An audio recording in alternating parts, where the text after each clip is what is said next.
Assalamualaikum warahmatullahi wabarakatuh.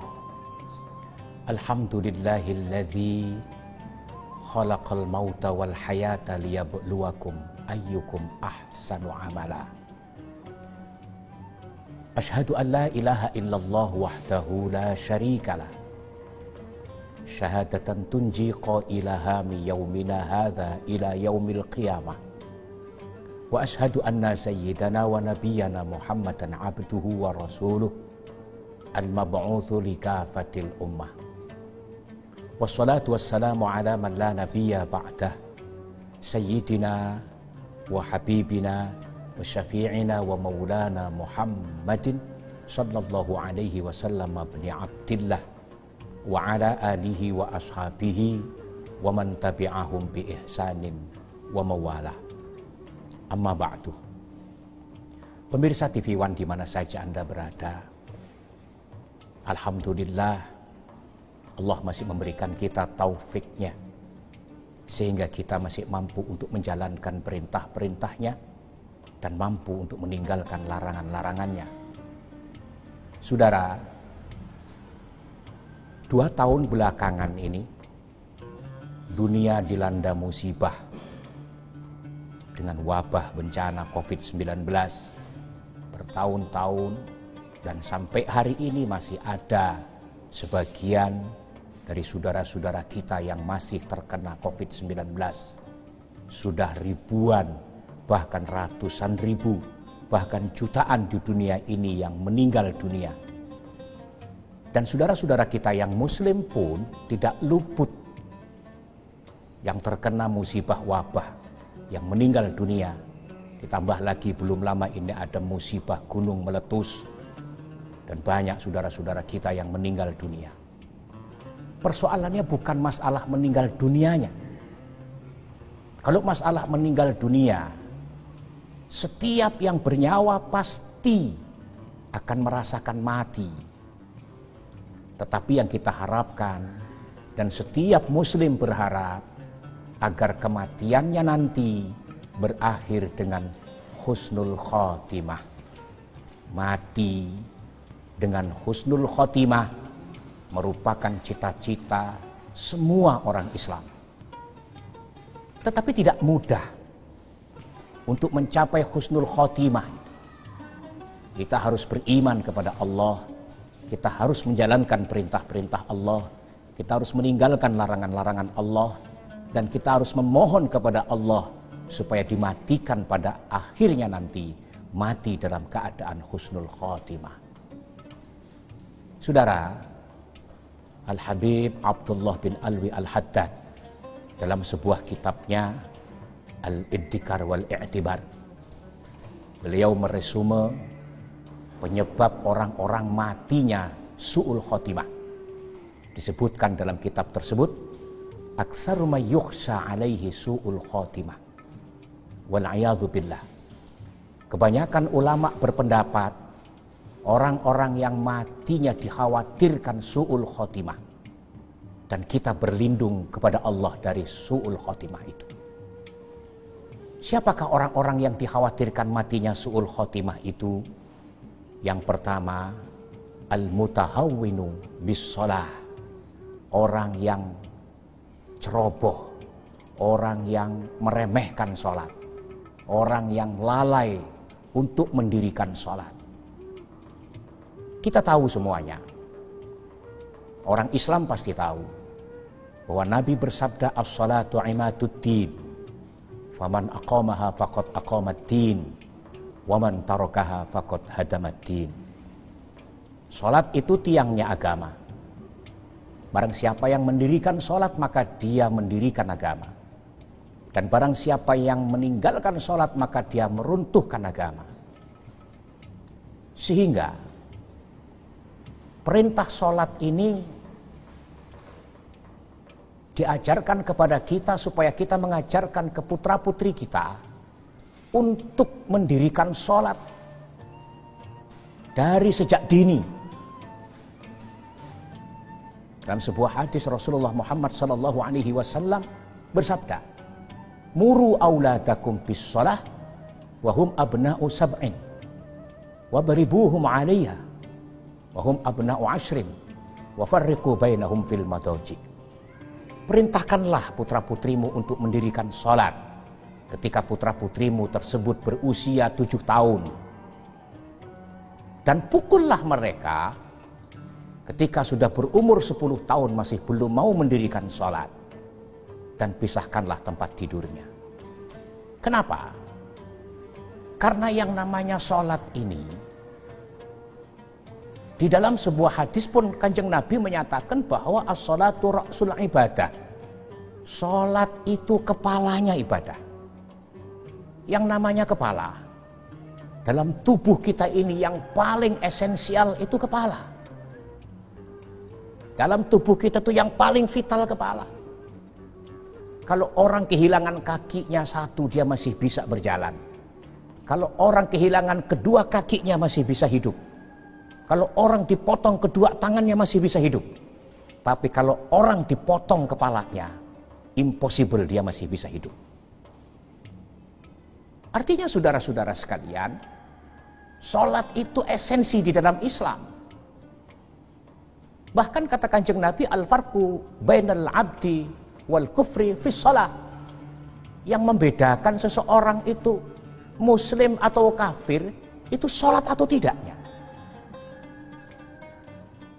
Sementara sekarang ini banyak di antara kita di zaman modern ini dengan kesibukan yang begitu padat. KTP-nya Islam, ngakunya muslim, pakaian Islam, tapi sholatnya enggak. Jangankan meninggalkan sholat, tahawun dalam sholat saja bersiko mati su'ul khatimah. Wa na'udzubillahi min dzalik. Tahawun itu misalnya sudah tinggal 10 menit kita mau azan subuh, padahal semalam suntuk tidak tidur, tinggal 10 menit mau subuh dia tidur. Itu termasuk tahawun. Kenapa? Karena akan sangat sulit untuk sholat subuh. Apalagi bagi orang yang jomblo, yang masih sendiri, baik itu bujangan maupun duda, baik itu gadis maupun janda. Kalau nggak ada teman di dalam kamar tersebut, lalu kemudian tinggal 10 menit sholat subuh dia tidur, siapa yang mau bangunin? Maka ketika seperti itu terjadi, itu disebut dengan tahawun, sembrono dia. Karena dia sembrono, maka termasuk berbuat dosa.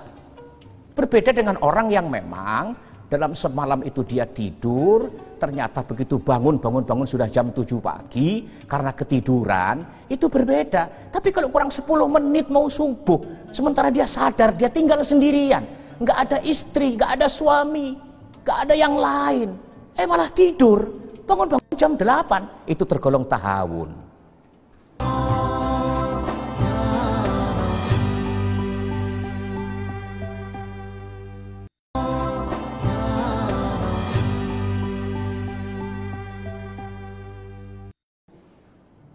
Celakanya lagi ketika dia tidak sholat, nggak ada perasaan berdosa, nggak ada perasaan bersalah. Orang kalau sudah meninggalkan sholat, kok hatinya nggak merasa menyesal, kok hatinya nggak merasa dirugikan, kok hatinya nggak merasa bersalah, ini tanda-tanda imannya mulai terkikis. Lama-lama dia akan terbiasa meninggalkan sholat itu. Awalnya ya seperti itu. Kelewat sholat subuh, begitu bangun jam 7, ya sudah lewat sholat subuh. Tapi dia happy saja, dia nyaman saja, nggak ada perasaan menyesal, nggak ada perasaan sedih. Akhirnya menjadi terbiasa, besoknya nggak sholat lagi. Awalnya subuh dia tinggalkan, begitu zuhur sibuk dia di pekerjaan, dia asik mengerjakan pekerjaannya. Tahu-tahu sudah sholat asar, azan kumandang untuk sholat asar, zuhurnya dia tinggalkan. Kalau sudah subuh dia nggak sholat, nyaman dia tanpa penyesalan. Zuhur dia teruskan nggak sholat, nyaman tanpa kesedihan.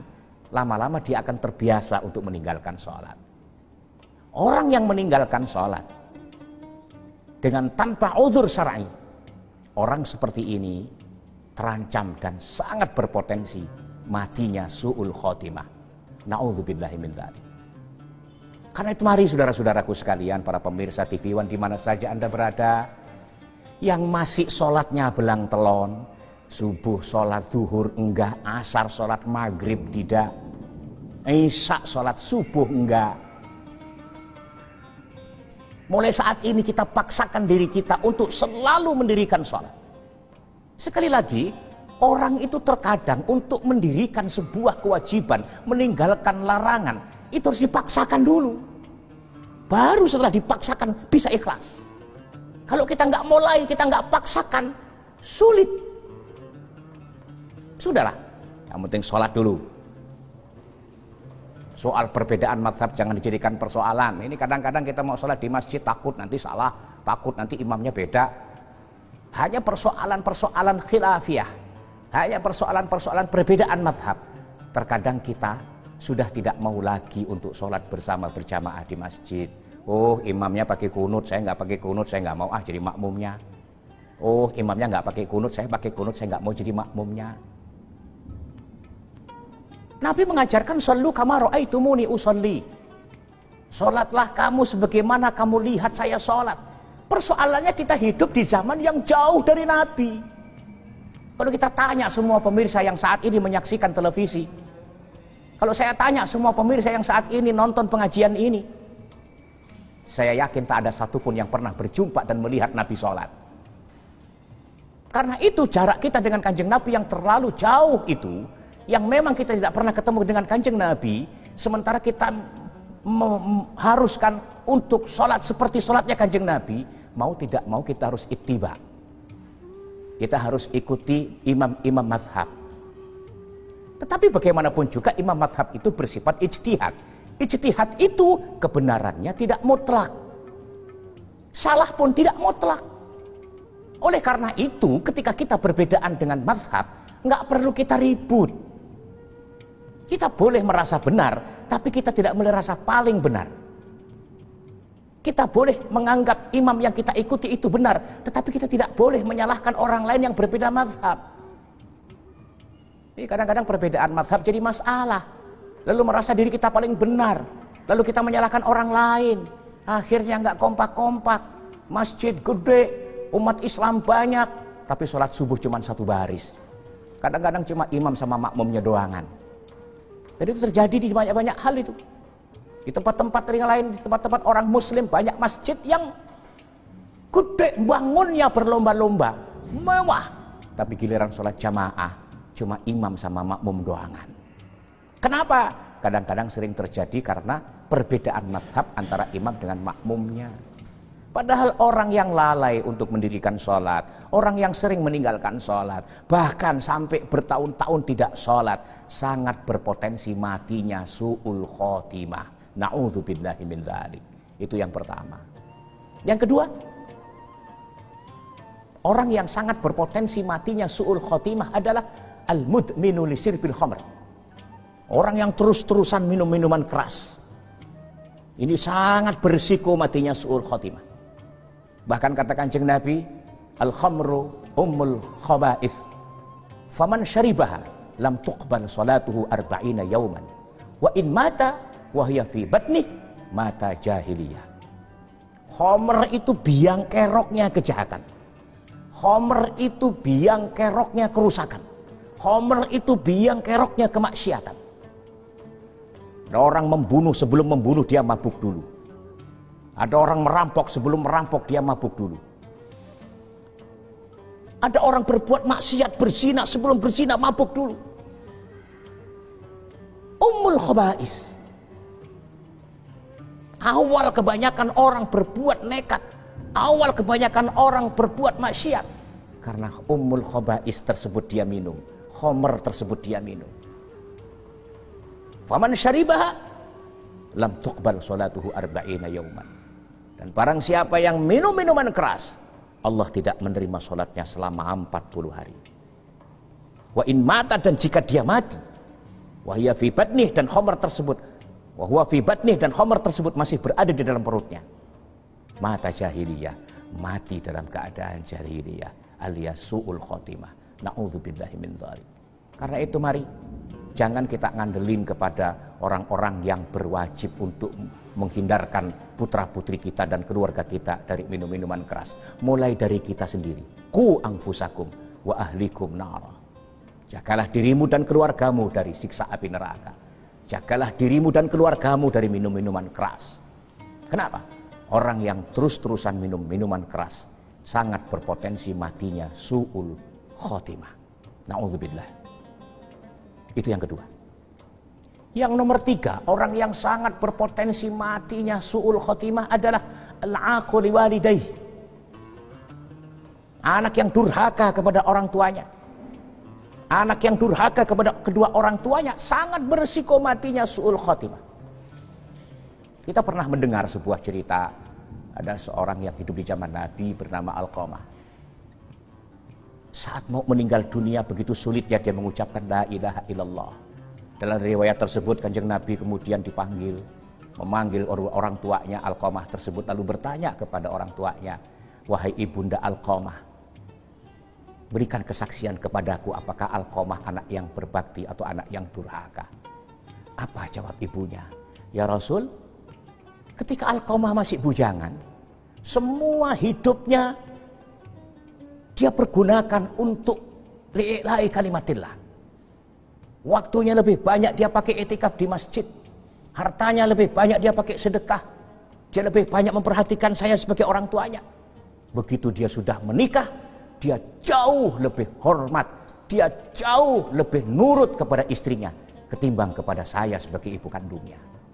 Sehingga suatu ketika saat antara saya dengan istrinya Alqamah bermasalah, Alqamah lebih membela istrinya ketimbang membela saya sebagai ibu kandungnya. Rasul menjawab, inilah yang menyebabkan Alqamah sulit untuk mengucapkan la ilaha illallah Muhammad Rasulullah.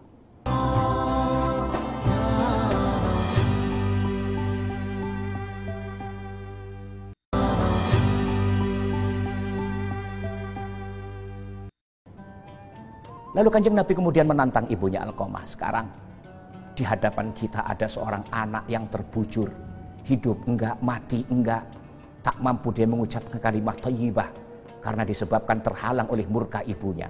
Apakah ibu mampu memaafkan anak? Ternyata ibunya belum mampu untuk memaafkan dan ridho kepada Alqamah.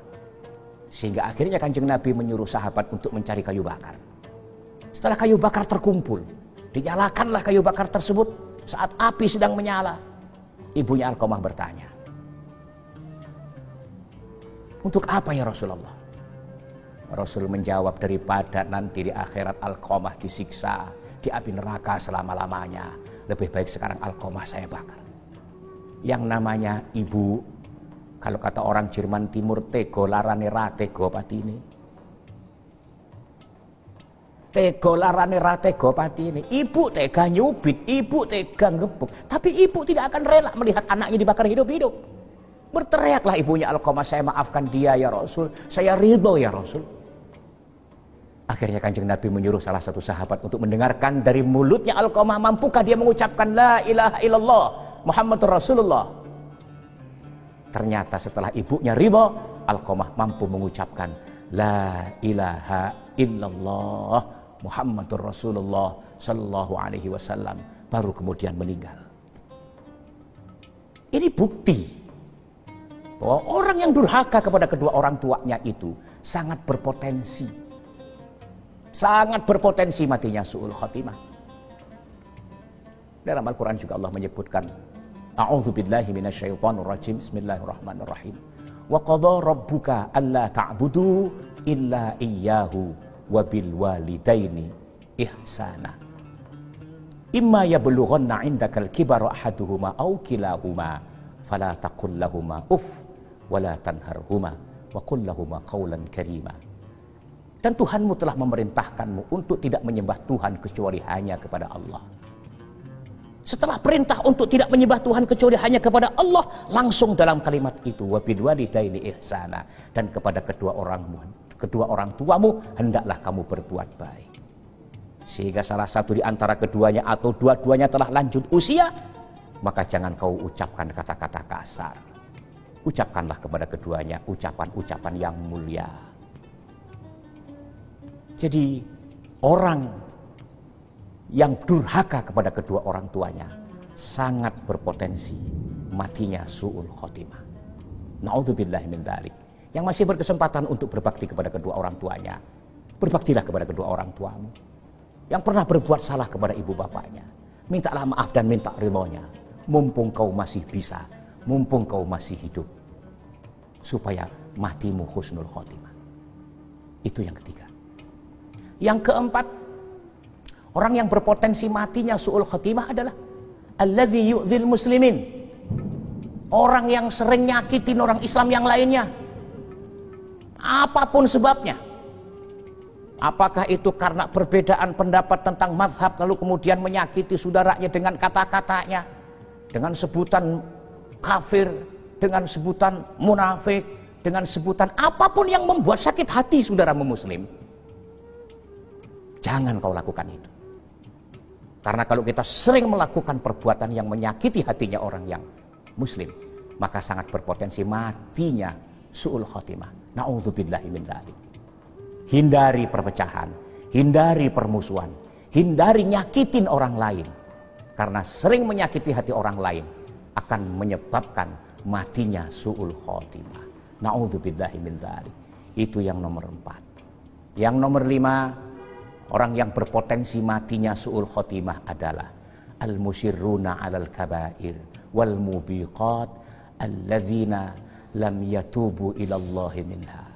Orang yang sering berbuat dosa besar dan perbuatan-perbuatan keji yang lainnya, dan dia belum mau bertaubat dengan perbuatan-perbuatan itu. Ditunda lagi, ditunda lagi, ditunda lagi.